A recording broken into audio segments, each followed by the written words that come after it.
तो फिर से आप सभी का अपने यूट्यूब चैनल पर एन एक्सपर्ट जो सॉल्व गुरु। और आज हम लोग बात करने वाले हैं बिहार विधानसभा के तहत जो एक वैकेंसी आई थी, इसका नाम है डीईओ, डाटा एंट्री ऑपरेटर। उसमें बेसिकली दो चीज़ों पर आपको ध्यान रखना होगा। सबसे पहले कि इसकी क्या एग्जाम का सिलेबस होने वाला है और किस तरह से इसका टाइपिंग का क्या सीन रहने वाला है। क्योंकि जाहिर सी बात है कि बहुत सारे बच्चे मुझे लगातार मैसेज कर रहे थे कि सर डीईओ के रिगार्डिंग थोड़ा बता दिए क्या इसका सिलेबस रहने वाला है, क्या इसकी सैलरी रहने वाली है, क्या इसकी एग्ज़ाम की स्ट्रैटेजी रहने वाली है और किस तरह से हम एक बार में ही इस एग्ज़ाम को निकाल लें।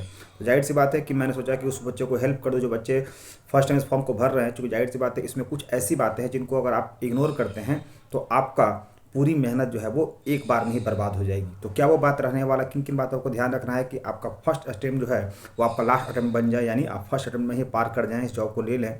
तो उस मुद्दे पर हम बात करेंगे। उस मुद्दे से बात करने से पहले जो नए व्यूअर्स चैनल को देख रहे हैं उनको बता देना चाहता हूँ कि इस चैनल पर आपको बिहार के सभी नोटिफिकेशन यानी एग्जाम का नोटिफिकेशन बताया जाता है। साथ ही उसका एग्जाम का एनालिसिस भी किया जाता है, उसका एक्सपेक्टेड कटाई बताया जाता है। और अगर उसका फिजिकल और होता है या फिर इंटरव्यू होता है तो उसके रिगार्डिंग वीडियो बनाई जाती है, जैसे कि मैंने पिछले वीडियो में बनाया था। इसलिए वैसे बच्चे जो बिहार किसी भी एग्जाम की तैयारी कर रहे हैं वो हमारे चैनल को सब्सक्राइब करके बेल आइकन हिट कर ले, ताकि उनको सारा नोटिफिकेशन यहाँ से मिलता रहे और उनकी सफलता सुनिश्चित होती रहे। ठीक है, चलिए सबसे पहले बात करते हैं डीईओ के रिगार्डिंग कि ये क्या है। देखिए बेसिकली डीईओ को हम लोग एलडीसी के नाम से भी जानते हैं, कहीं कहीं इसको एलडीसी बोलते हैं, कहीं इसको डीईओ बोलते हैं। डाटा एंट्री ऑपरेटर का मतलब होता है कि जाहिर सी बात है जो डाटा जो आपको राज्य सरकार की जो डाटा होती है उसको आपको एंट्री करना होता है किसी फॉर्मेट में, और वो फॉर्मेट आपको खुद से बनाना पड़ता है जिस फॉर्मेट में वो बोलेंगे। तो इसके रिगार्डिंग क्या कुछ कहा गया है, चलिए इसका जो सिलेबस है उस पर पहले बात कर लेते हैं। एक मिनट देखिएगा, इसमें दो तीन बातों पर आप गौर कीजिएगा। ये पीडीएफ है, खोल रहा हूँ, इस पर थोड़ा ध्यान दीजिएगा आपको कि इसमें क्या रहने वाला है। इसमें दो तीन पॉइंट, सबसे पहले अगर बात करते हैं तो यहाँ पर देखिए, इसमें आप ध्यानपूर्वक देखिएगा कि क्या रहने वाला है। हाँ, परीक्षा की पद्धति। परीक्षा की पद्धति अगर बात करते हैं तो आप देखिएगा यहाँ पर तीन चीज़ें दी गई हैं। पहला एक ओएमआर होने वाला है, यानी आपका जो एग्ज़ाम होगा। दूसरा जो है वो आपका हिंदी और इंग्लिश का टाइपिंग होगा। और तीसरा जो है वो उसमें आप लोग का एमएस वर्ड का जांच प्रोसेसिंग होने वाला है। यानी अगर मैं थोड़ा इसको और जूम करता हूँ तो यहाँ ध्यानपूर्वक देखिएगा, इसमें तीन परीक्षा की पद्धति आपके तीन लेयर में होगी।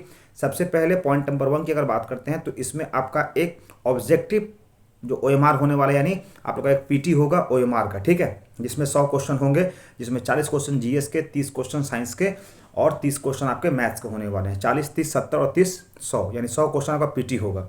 ये अगर कोई बच्चा क्वालिफाई करता है तो इसका मार्क्स ऐड नहीं होगा, आपका जो मेरिट बनेगा वो ख और ग पर बनेगा। ख और ग समझ में आ रहा है? यानी वो जो 100 नंबर की बात हो रही है पीटी का, उस पीटी में सिर्फ और सिर्फ आपको क्वालिफाई करने होंगे, उस पीटी का एग्जाम आपका मेरिट नहीं बनाएगा। मेरिट बनाएगा ख और ग, यानी कौन सा? इसमें कंप्यूटर हिंदी का टाइपिंग 30 वर्ड प्रति मिनट और इंग्लिश का टाइपिंग 30 वर्ड प्रति मिनट मांग रहा है। ये दो जो चीज़ें हैं इस पर आपको गौर करिएगा। ये जो 30 वर्ड आप जो बात कर रहे हैं तो अपनी स्पीड को कम से कम 35 वर्ड मांग के चलिएगा, तब जाकर वहाँ पर आप 30 बन पाइएगा। क्योंकि वहाँ पर बच्चे जो होते हैं बहुत सारे स्टोनो वाले बच्चे, और स्टोनो वाले बच्चे जो होते हैं वो काफ़ी फास्ट टाइपिंग करते हैं। तो अपनी टाइपिंग को क्या कीजिएगा, 35 के नियर अबाउट रखिएगा, हिंदी इंग्लिश दोनों।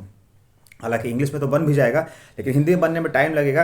लेकिन अभी आप लोगों के पास पर्याप्त समय है, आप लोग हिंदी का टाइपिंग को स्ट्रॉन्ग कीजिए, क्योंकि हिंदी ही वहाँ पर 99.9% काम करेगी। बिहार सरकार के सभी कार्यालयों में, सभी विभागों में अभी भी हिंदी ही कार्य करती है। वो बैंकिंग नहीं है कि आपको इंग्लिश में काम करना होता है, इसलिए हिंदी टाइपिंग आप लोग स्ट्रॉन्ग कर लीजिएगा। ठीक है, फिर बात करते हैं दूसरा, ये आप लोग 35 के नियर अबाउट रखिएगा।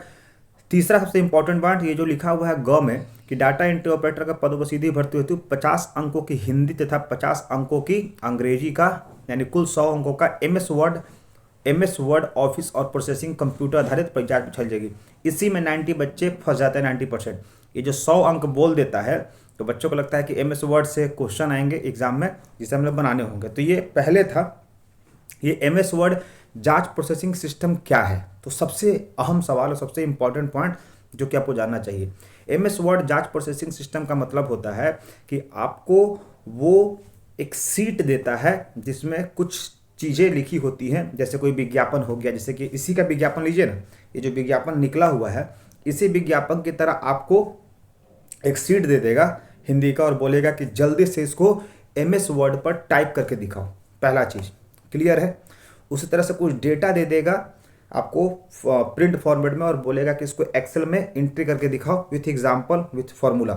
तो ये चीज़ें होती हैं एमएस वर्ड जो लिखा है ना बार बार, एमएस वर्ड एंड ऑफिस, तो ऑफिस में तो एक्सेल भी आता है।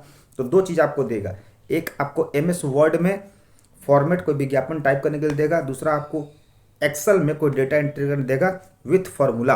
तो ये चीज़ याद रखिएगा। और टाइमिंग काफ़ी कम देता है।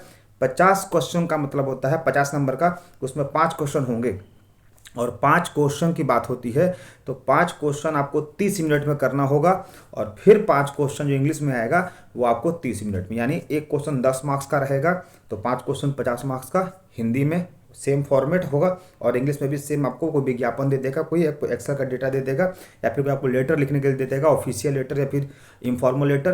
तो ये चीज़ है, यानी आप लोग को मेरिट सिर्फ 2 ही चीज़ बनाएगा, याद रखिएगा। वो सिर्फ और सिर्फ आपका हिंदी इंग्लिश का बढ़िया टाइपिंग और दूसरा आपका MS वर्ड में टाइपिंग के साथ साथ जो फॉर्मेट बनाते हैं विज्ञापन, वो साथ ही साथ एक्सेल में आपका जो फॉर्मूला होता है। ठीक है, अब थोड़ी बड़ी बात कर लेते हैं वैसे बच्चों का जिनका कि बिल्कुल ही वो आइडिया नहीं है कि GS में क्या पढ़ के जाना है।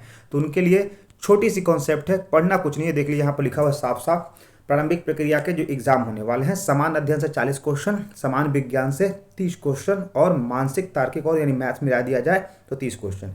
यानी वैसे बच्चे जो लूसेंट को एक बार भी पढ़ लेंगे ना, लूसेंट का वो पूरा वाला नहीं, वन लाइनर, लूसेंट को वन लाइनर भी पढ़ लेंगे ना, वो आराम से इस एग्ज़ाम को निकाल लेंगे। इसमें कोई बहुत 30 मार्क खाने वाला क्वेश्चन नहीं आता है। जो बच्चे लगातार मेहनत कर रहे हैं उन बच्चों के लिए ये सारी चीज़ें कुछ भी नहीं है। ठीक है, तो इसलिए आप लोग बिल्कुल पैनिक मत होइएगा। बहुत सारे बच्चे मुझे लगातार मैसेज कर रहे थे कि सर तो इस पर वीडियो बना दीजिए, क्योंकि जाहिर सी बात है DEO एक तरह से LDC का पोस्ट होता है। इसकी सैलरी की बात करते हुए तो 30 से 35 हज़ार रहने वाली है। स्टार्टिंग सैलरी 25 हज़ार समथिंग होती है, बाकी उसमें 8 हज़ार जोड़ दीजिएगा तो आपको 30 से 32 हज़ार सैलरी मिल जाएगी। कुल मिला जुला करके कह सकते हैं कि अच्छी, मतलब कह सकते हैं कि अच्छा ही जॉब है। लेकिन यही है कि इसमें रिटर्न का कोई महत्व नहीं होता, जैसे LDC में हमारा SSC में होता है वैसा कोई महत्व नहीं है। इसमें जो भी खेल होगा वो आप लोग का टाइपिंग में और आप लोग का मुख्य रूप से जो फॉर्मेट होगा टाइपिंग करने का उस पर होगा। ठीक है दोस्तों, तो ये वीडियो कैसा लगा आप लोग कमेंट में जरूर बताइएगा। साथ ही वीडियो उन दोस्तों को शेयर कर दीजिएगा जो इन चीज़ों पर आप गौर नहीं किए होंगे। साथ ही साथ ये वीडियो मैं मैक्सिमम लोग देखें कि DEO में जो वीडियो बन रहा है उस पर ये बेसिक जो बातें होती है, जो मेन पॉइंट होते हैं सबके उस पर ये कोई जिक्र नहीं कर रहा है। तो आप उन दोस्तों को भी शेयर करिए ताकि इस चीज़ को समझ लें और आपके साथ साथ उनकी सफलता सुनिश्चित होते रहे। ठीक है दोस्तों, तो जय हिंद, जय Bharat, that's all, thank you.